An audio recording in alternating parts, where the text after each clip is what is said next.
होश में आओ, होश में आओ, होश में आओ, होश में आओ, होश में आओ। We want Justice. We want Justice. We want Justice.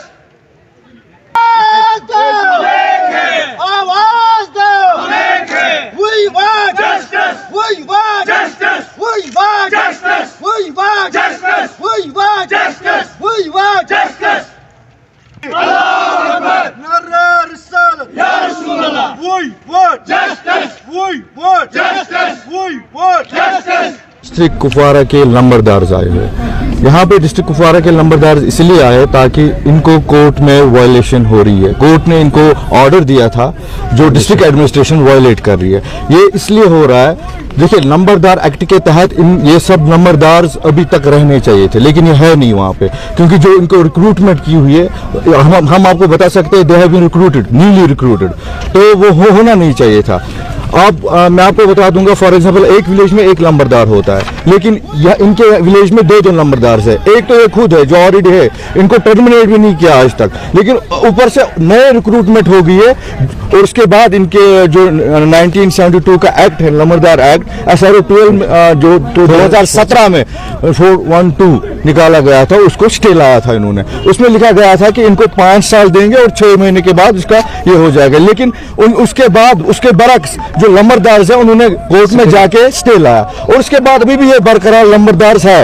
लेकिन मैं एडमिनिस्ट्रेशन से पूछना चाहता हूं, अगर आपको कोर्ट डायरेक्शन देता है कि यही नंबरदार है और जो आपने रिक्रूट किए न्यूली वो है ही नहीं, वो कहीं पे आता ही नहीं है, क्योंकि जब कोर्ट में स्टे आता है तो आप किसी को रिक्रूट नहीं कर सकते हो। जो डीसी एडमिनिस्ट्रेशन है वहाँ पे, जो तहसीलदार है, जो बाकी एडमिनिस्ट्रेशन है, जैसे कि मैं आपको बता दूंगा जो बारामूला में भी यही हुआ। वहाँ के जो कोर्ट ने डायरेक्शन दी थी तो उन्होंने एक्सेप्ट किया, वो डायरेक्शन फॉलो किया, लेकिन डिस्ट्रिक्ट कुपवारा की जो एडमिनिस्ट्रेशन है वो क्यों नहीं फॉलो करती है? और एक गाँव में दो नंबरदार कैसे हो सकते हैं? और अभी आप क्या चाहते हैं इस मामले जी, हम चाहते हैं कि इसमें अगर हाई कोर्ट ने डायरेक्शन दी है, स्टे दिया है, तो इसको वैसे ही बरकरार रखे। इन्होंने ये इम्प्लीमेंट नहीं कर पा रहे हैं कोर्ट का डायरेक्शन, इसका मतलब कोर्ट है ही नहीं, फिर मतलब ये मतलब डिक्टेटरशिप दिखा रहे हैं। ये 2 सवाल है जी। ये नंबरदार डिस्ट्रिक्ट कुपवारा में आप देखिए कितने एरियाज है, कितने गांव हैं, कम से कम 480 नंबरदार है यहाँ पर। ठीक है, 480 नंबरदार में आप देखिए इन्होंने फिर से 480 नंबरदार को रिक्रूट किया होगा, तो डबल नंबरदार से जो सील एंड सिग्नेचर, जो भी रेवेन्यू, ये आप इसको समझिए बैकडोर एंट्री। इसका मतलब है बैकडोर एंट्री ले रहे हैं, ये मतलब रिश्वत खा रहे हैं, रिश्वत दे के नंबरदार को अपॉइंट कर रहे हैं। ये तो होना नहीं चाहिए ना। अगर हाई कोर्ट ने डायरेक्शन दिया, अगर यहाँ की एडमिनिस्ट्रेशन हाई कोर्ट फॉलो नहीं करती है तो हाई कोर्ट को बंद कर दो, तो फिर ताला लगा दो हाई कोर्ट को।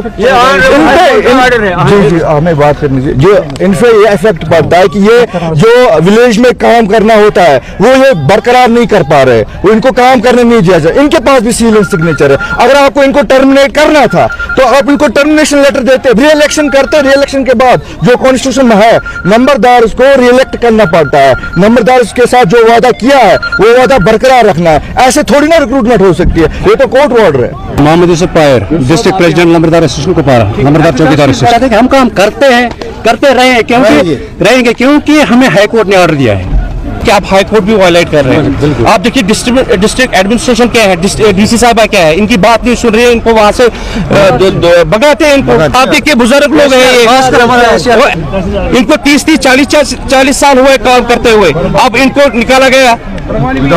आप मुझे बताइए, कोई अगर इनको ऑर्डर निकाला होता तो बोलते, इनको ऐसे ही निकाला, दूसरों को अपॉइंट किया गया, ये बेइंसाफी नहीं है तो फिर क्या है?